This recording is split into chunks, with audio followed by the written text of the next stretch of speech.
Good afternoon. Secretary-General makes some remarks, and then we'll have time for one or two questions. The nightmare in Gaza is now entering an atrocious, abominable second year. This has been a year of crisis. Humanitarian crisis, political crisis, diplomatic crisis, and a moral crisis. Over the last year, following the horrific terror attacks perpetrated by Hamas on 7 October, Gaza has become ground zero to a level of human suffering that is hard to fathom. More than 41,000 people have been reportedly killed, mostly women and children. Thousands more are missing and believed to be trapped under the rubble. Virtually the entire population has been displaced, and no part of Gaza has been spared. Journalists have been killed at a level unseen in any conflict in modern times. And humanitarians, those who have dedicated their lives to helping others, are facing unprecedented epic dangers. A record number, including so many members of our UN family, have paid with their lives. The vast majority of those killed were part of the backbone of humanitarian relief operations in Gaza, UNRWA. In the midst of all the upheaval, UNRWA, more than ever, is indispensable. UNRWA, more than ever, is irreplaceable. That is why I've written directly to Israeli Prime Minister Benjamin Netanyahu to express profound concern about draft legislation that could prevent UNRWA from continuing its essential work in the occupied Palestinian territory. Such a measure would suffocate efforts to ease human suffering and tensions in Gaza and indeed the entire occupied Palestinian territory. It would be a catastrophe in what is already an unmitigated disaster. Let's be clear in practical terms what such a measure would mean. Operationally, the legislation will likely deal a terrible blow to the international humanitarian response in Gaza. UNRWA's activities are integral to that response. It's not feasible to isolate one UN agency from the others. It would effectively end coordination to protect UN convoys, offices and shelters, serving hundreds of thousands of people. Without UNRWA, the delivery of food, shelter and health care to most Gaza's population would grind to a halt. Without UNRWA, Gaza's 660,000 children would lose the only entity that is able to restart education, risking the fate of an entire generation.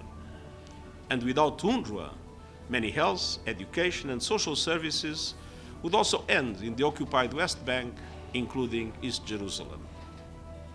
If approved, such legislation would be diametrically opposed to the UN Charter and in violation of Israel's obligations under international law. National legislation cannot alter those obligations. And politically, such legislation would be an enormous setback to sustainable peace efforts and to a two-state solution, fanning even more instability and insecurity. This draft legislation comes at a situation in which Gaza is in a death spiral. The latest developments in the north are especially dire. We are witnessing a clear intensification of military operations by Israel. Residential areas have been attacked, hospitals ordered to evacuate, and electricity cut off, with no fuel or commercial goods allowed in. Around 400,000 people are being pressed yet again to move south to an area that is overcrowded, polluted, and lacking the basics for survival. Consider the situation for a family in the Jabalia refugee camp in the north. They were ordered to leave their homes in October 2023. Active operations subsided, and they returned. They were once again ordered to evacuate in December 2023. Active operations subsided, and they returned. They were ordered again to evacuate in May 2024. Active operations subsided, and they returned. And just these months, they were once again ordered to evacuate. The conclusion is clear. There is something fundamentally wrong in the way this war is being conducted. Ordering civilians to evacuate does not keep them safe if they have no safe place to go and no shelter, food, medicine, or water. And no place is safe in Gaza, and no one is safe. International law is unambiguous. Civilians everywhere must be respected and protected, and their essential needs must be met, including through humanitarian assistance. All hostages must be released, and I strongly condemn all violations of international humanitarian law in Gaza. Meanwhile, southern Gaza is overwhelmed. Supplies are running low, and Israeli authorities are only allowing a single unsafe road for aid from the Kerem Shalom crossing, where humanitarians face active hostilities and violent armed looting, fueled by desperation and the collapse of public order and safety. I've warned for months of the risks of the conflict spreading, and the Middle East is a powder keg with many parties holding the match. The situation in the occupied West Bank is boiling over, and now in Lebanon, attacks including on civilians are threatening the entire region. Over the last few days, exchanges of fire between Hezbollah and others in Lebanon and the Israel Defense Forces have intensified across the blue line in total disregard of Security Council Resolution 1701 and 1559. Large-scale Israeli strikes deep into Lebanon, including Beirut, have killed more than 2,000 people over the last year and 1,500 in just the past 2 weeks alone.